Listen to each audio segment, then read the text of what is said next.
Hey folks, today we're going to be reviewing Crybaby, owned by Universal Pictures and came out in 1990. It's also a John Waters film, and it's interesting to point out that it cost about $12 million to make and made $8 million in theaters. Which is a good hint. I mean, it starts out here, all these kids are getting inoculations, and in case you missed it, that one girl had a 8-inch blade. I remember when I could bring an 8-inch blade into high school. Don't you, Jeff? I miss that. That's the one thing that makes me wish I lived in the 50s, was just so I could pull a hillbilly switchblade on somebody that was easily like 3 times the size of my leg. But anyways, after they get done with the inoculations here at high school, they go on to some Romeo and Juliet bullshit. And the crybaby tries to get the girl of the movie, whose name is not important because her actress is not important. Yeah, that's 100% true. One of the things about this movie that you have to keep in mind is it's basically like a parody of Grease. That's kind of what they were going for. But they didn't really do a very good job, as evidenced by some of the dialogue. You happy now, Mona? Huh? You finally did it. You put your own mother in an iron lung. Mrs. Malnarowski, there is no smoking in this courtroom. Why not? I pay taxes on cigarettes, don't I? Yep, that's it. Let's maybe give it another chance, though. What's the matter, Crybaby? Everything's the matter. It's just a thunderstorm. Heat lightning. It's sexy. It's not sexy. Electricity makes me insane. Nope, it's all bad. Yeah, there's nothing redeeming about it. See, at this point, they ended up having some big dance party and a few musical numbers just for the hell of it, and of course they fall in love, and they get on the bicycle and ride away off into the lightning storm. Aww, they fall in love. Bah. Yeah, meanwhile, they're actually in the middle of a square invasion who decided to show up and burn Johnny Depp's motorcycle, but after about 20 feet, he's immediately arrested by the police.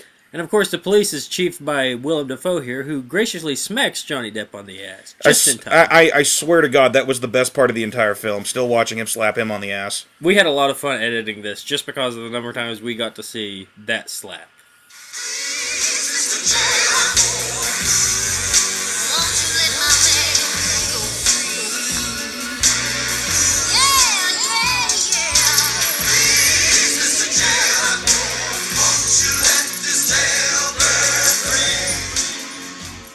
Now, we want to point out, that was an early cut, but that was us being grateful and pointing out that this movie wasn't the worst thing we've ever seen. We liked some parts of it, and that included that musical piece just now. Yeah, that one particular music number was actually a pretty decent one, but the rest of them were just really trite, really cliched, and really stupid. But anyways, back to the plot. Basically, he fell in love with the girl, then he got arrested for being too cool or something, and then he went to prison, and then he sang his way out of prison, and then he humps a car while they play chicken and Ricky Lake gives... Yeah, see, they're fighting over the girl's affection, which apparently you do by holding onto the roof of a car while a pregnant woman gives birth in the back seat. That's not hyperbole. That actually is what is going on in this scene. If you really go back and watch the movie, if you haven't seen it yet, I don't suggest watching it. But for those of you that have seen it, you'll know what we're talking about. We're not making this up. This isn't edited. This is actually what's happening. Yeah, see, that's the problem whenever you try to do a parody film, is that you actually have to be able to take the flaws and point them out the right way, as opposed to just taking really bad plot developments. God, I heard about the alphabet bomber. Bombs exploding in the airport and barbershop. That's right. All in alphabetical. Car wash. Drugstore. I used to lay in my cradle and hear him screaming and sleep. A, B, C, D, E, F, G. And if that backstory wasn't bad enough, there's also an abundance of making out, which I remember in high school, because I remember high school as like a preteen orgy.